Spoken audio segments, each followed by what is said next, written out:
Kaixo egunon ikasleok, gaur ikusiko dugu Laplaceren erregela eta probabilitatearen propietateak. Laplaceren erregela dago lotuta gertaera baten probabilitatearekin, bai? Orduan, gertaera baten probabilitatea izango da gertaera hori gertatzen diren kasuak zati kasu posible guztiak. Hau da,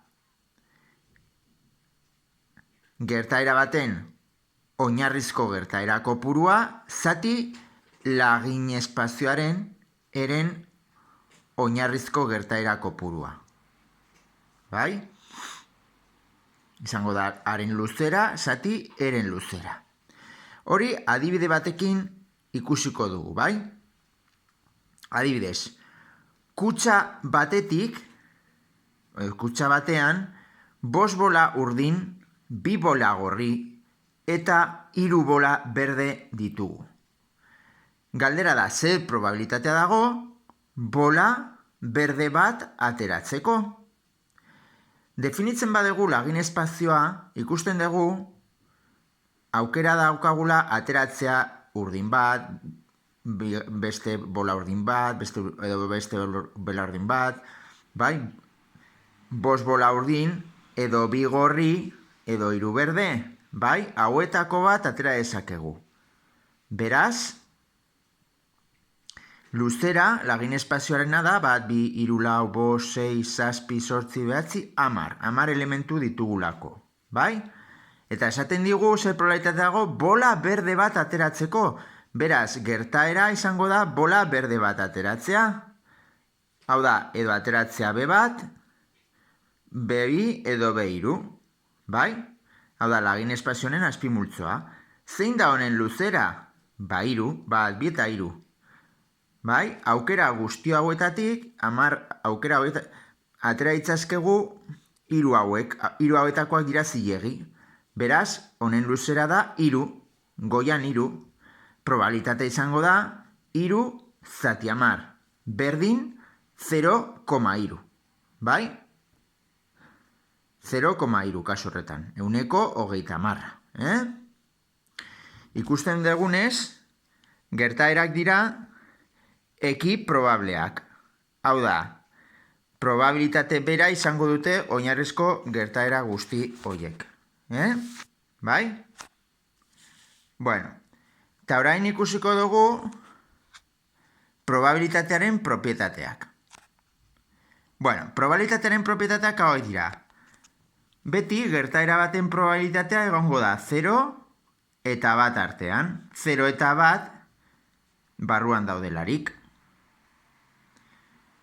Gertaera baten probabilitatea izango da 1 ken osagarriaren probabilitatea. Bai?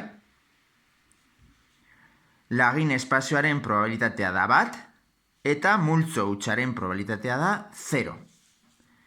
Eta hemen propietate garrantzitsu bat. Bi gertaeren bilduraren probabilitatea, hau da, P, A edo B, izango da PA gehi PB, ken bi gertaeren ebakiduraren probabilitatea.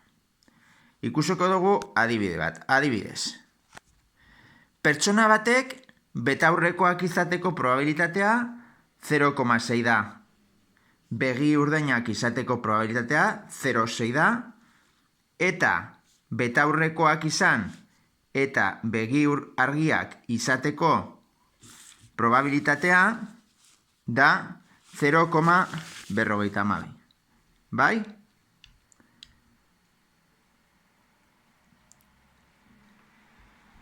Orduan, zein da betaurrekoak ez izateko probabilitatea? Adibidez, ba P osagarriaren probabilitatea da 1 ken PA, bai?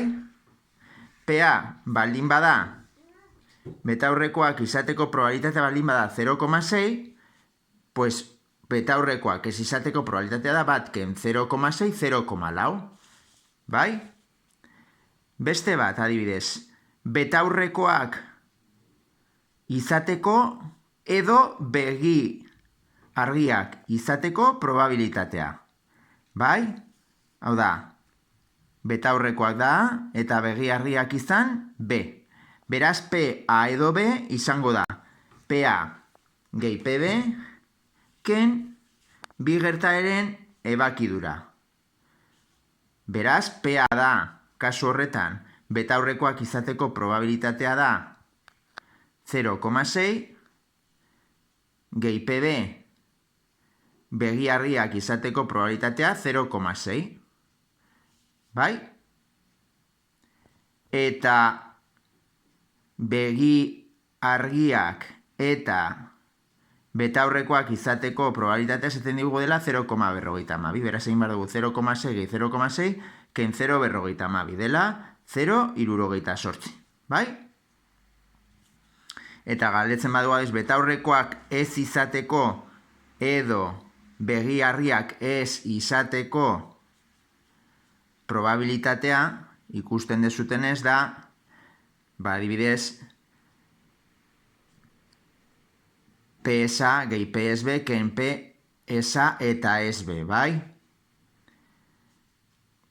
PSA izango da honen kontrakoa, 0,4, bai? PSB da begi argiak ez izateko probabilitatea da kasu honetan 0,4 honen kontrakoa, bai? Eta gero daukagu ken PSA eta SB, bai? Kasu horretan izango litzateke 0,32, bai? Eta ateatzen da 0,48, bale? Beste modu errezagoa ikusten dezute da PSA edo SB, da propietate bat aplikatuz, ikusten dezute A eta B ez, orduan da bat ken osagarria honena, eta A eta beren probabilitatea, hau da, betaurrekoak izan eta begi argiak izateko probabilitatea da 0,52, bai? Beraz da, bat ken 0,52 da 0,48. Bale? Hau da, Laplace-ren erregela eta probabilitatearen propietatei buruz jakin behar dezutena.